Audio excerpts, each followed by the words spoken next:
घने जंगल में राणो चिड़ियां रहती थीं। बहुत मेहनती और मददगार थीं। जब भी किसी को जरूरत होती, मिलकर मदद करती। एक बार गर्मी का मौसम आने वाला था और चिड़ियों को अपने परिवार के लिए अनाज इकट्ठा करना था। उन्होंने सोचा कि अनाज जमा करेंगी ताकि किसी को कोई कठिनाई न हो। रोज सुबह होते ही सब चिड़ियां उड़कर जंगल के अलग अलग हिस्सों में जाती और अनाज के दाने ढूंढती। फिर शाम को सब वापस अपने घोंसलों में लौटती और अनाज जमा करती। धीरे धीरे उनके पास काफी अनाज जमा हो गया। वहीं दूसरी तरफ कालू कौवा रहता था। वह बहुत आलसी था। उसने सोचा कि जब सभी चिड़ियां अनाज जमा कर रही हैं, तो उसे मेहनत करने की जरूरत नहीं है। वह दिन भर आराम करती और दूसरों के अनाज पर निर्भर था। एक दिन अचानक मौसम बदल गया और तेज बारिश होने लगी। सभी चिड़ियां अपने घोंसलों में सुरक्षित थीं, लेकिन कालू कौवा को भूख लगी थी। जब उसने दूसरों से अनाज मांगा, तो सबने उसे मना कर दिया, क्योंकि उन्होंने सोचा कि यह उसकी आलसी का परिणाम है। कालू कौवा को अपनी गलती का एहसास हुआ। उसने सोचा कि यदि उसने मेहनत की होती और समय रहते अनाज जमा किया होता, तो उसे यह दिन नहीं देखना पड़ता। कौवा ने सोचा कि उसे भी आने वाले समय के लिए अनाज इकट्ठा करना चाहिए। एक दिन कौवा ने सुंदरी कौवी को बुलाया और कहा, हमें भी चिड़ियों की तरह मिलजुल कर अनाज इकट्ठा करना चाहिए। अगर हम मिलकर काम करेंगे, तो हमें किसी भी मुश्किल का सामना नहीं करना पड़ेगा। हमें दूसरों के अनाज का आसरा नहीं रहेगा और हम कभी भूखे भी नहीं रहेंगे। हमारा ही फायदा होगा। सुंदरी ने कौवा की बात मान ली और तय किया कि वे भी चिड़ियों की तरह अनाज इकट्ठा करेंगे। कौवा ने सुझाव दिया कि वे जंगल के अलग अलग हिस्सों में जाएंगे और अनाज के दाने ढूंढेंगे। फिर वे उन दानों को एक जगह जमा करेंगे ताकि अनाज जमा हो कौवा खुद भी अनाज ढूंढने में जुट गया। वह ऊंचे पेड़ों पर जाकर अनाज के दाने खोजता और उन्हें नीचे गिरा देता, जहां से सुंदरी कौवी उन्हें इकट्ठा करती है। धीरे धीरे उन्होंने बहुत सारा अनाज जमा कर लिया और मिलकर उस अनाज को अपने घोंसले में सुरक्षित रखा, ताकि बारिश और अन्य कठिनाइयों से बचाया जा सके। कौवा ने देखा कि सब जानवर खुश और संतुष्ट थे। उसने सभी को धन्यवाद दिया और कहा, देखो, हम सब ने मिलकर कितनी आसानी से अनाज इकट्ठा कर लिया। अगर हम इसी तरह एकजुट रहें और एक दूसरे की मदद करते रहें, तो हम किसी भी मुसीबत का सामना कर सकते हैं। जब हम मिलकर काम करते हैं और एक दूसरे की मदद करते हैं, तो हम बड़ी से बड़ी मुश्किल का सामना भी आसानी से कर सकते हैं। मेहनत से ही सफलता प्राप्त की जा सकती है। कौवा और जंगल के अन्य पक्षी अपने अनाज को सुरक्षित घोंसला में रखकर बहुत खुश थे। सबने मिलकर मेहनत की थी और अब उनके पास आने वाले मुश्किल दिनों के लिए पूरा अनाज था। लेकिन एक दिन एक नई समस्या सामने आई। एक भूखी चील जो जंगल के दूसरी तरफ रहती थी, उसने अनाज की खुशबू सूंघी और घोंसले की ओर चली आई। चील ने सोचा कि अगर उसे यह अनाज मिल जाए, तो उसकी भूख मिट जाएगी और उसे शिकार करने की जरूरत नहीं पड़ेगी। ये कौवे और कौवी कितने मूर्ख हैं। इनकी मेहनत से इकट्ठे किए हुए फलों को क्यों न चुरा लिया जाए। बहुत मजा आएगा ये। जब इतने ताजे और अच्छे दिख रहे, तो कितने स्वादिष्ट होंगे। रात के समय जब सभी जानवर सो रहे थे, चील चुपचाप घोंसले के पास पहुंची और अनाज चुराने की कोशिश करने लगी। लेकिन चतुर कौवा ने एक योजना बनाई थी। उसने अनाज की सुरक्षा के लिए पहरेदारी की व्यवस्था की थी। हर रात एक पक्षी पहरा देता था। उस रात टूना की बारी थी पहरेदारी की। उसने चील को देखते ही आवाज लगाई, सावधान, कोई चोर आ गया है। उसकी आवाज सुनकर सारे जानवर जाग गए और चील को पकड़ लिया। कौवा ने चील से पूछा, तुमने ऐसा क्यों किया? अगर तुम्हें भूख लगी थी, तो तुम मदद मांग सकती थी। चोरी करना गलत है। चील शर्मिंदा हुई और उसने अपनी गलती मानी। उसने कहा, मुझे माफ कर दो। मुझे नहीं पता था कि आप सब इतने सहयोगी और मददगार हैं। हम सभी मिलकर काम करते हैं और एक दूसरे की मदद करते हैं।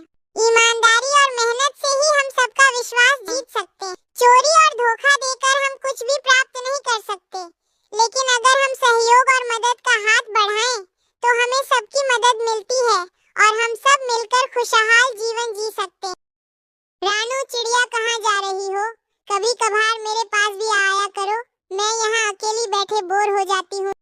चील बहन, वो क्या है ना, मेरे घोंसले में मेरे अंडे अकेले होते हैं, इसलिए मैं उन्हें ज्यादा देर तक अकेले नहीं छोड़ सकती। इसलिए मैं अपने घोंसले में जल्दी वापस जाती हूँ। यह कहकर रानू चिड़िया अपने घोंसले की तरफ जाने लगती है। कालू कौआ बैठा यह सब कुछ देख रहा था। तब वो रानू से कहता है, रानू, ये चील तुमसे क्या कह रही थी? रानू तुम? कुछ नहीं कालू भैया, वो बस ऐसे ही वैसे कालू भैया। कभी कभी तो मुझे इस चील पर दया आती है, क्योंकि वह बेचारी अकेले घोंसले में बैठी रहती है। अगर उस दिन यह उस चील से हमला न करती तो इसके पंख नहीं टूटते, जिस वजह से यह उड़ भी नहीं पाती है। ज्यादा उसके बारे में मत सोचो।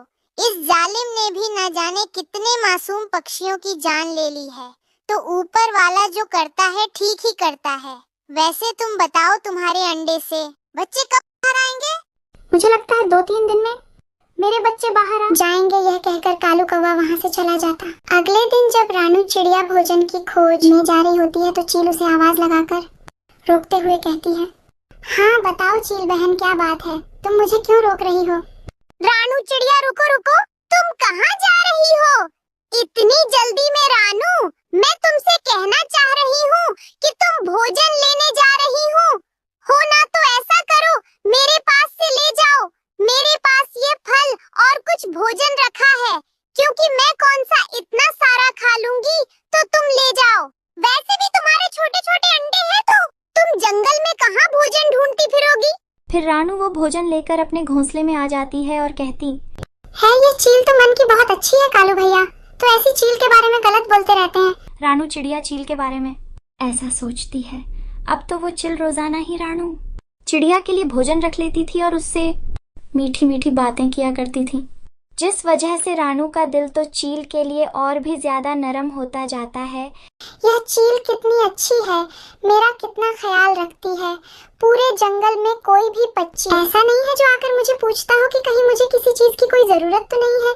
कालू भैया है, वो भी सिर्फ मुझसे बात ही करते हैं, वो भी कभी मुझे कुछ नहीं देने आते। और यह चील है जो मेरा हर समय ध्यान रखती है।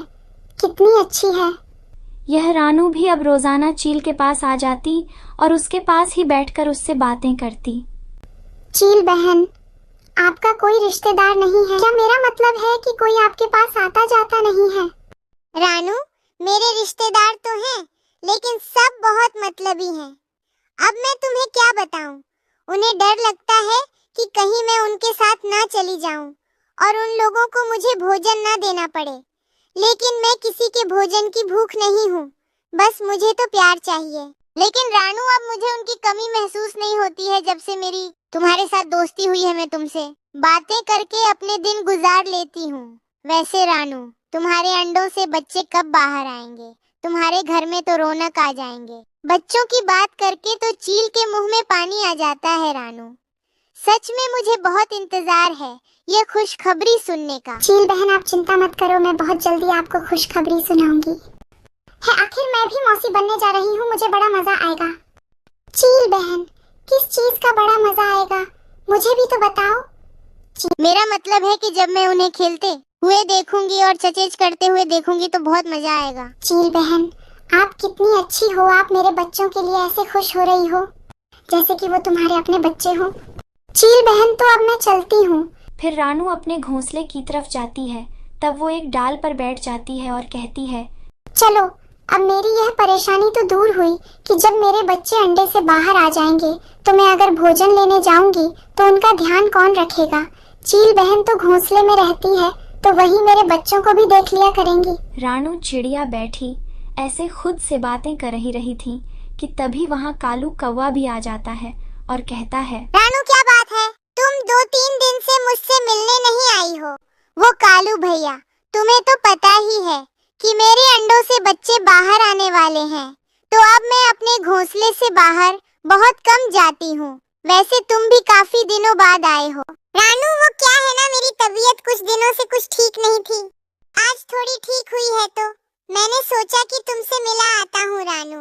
वैसे तुम्हें तो भोजन लाने में बहुत दिक्कत होती होगी, है ना रानू?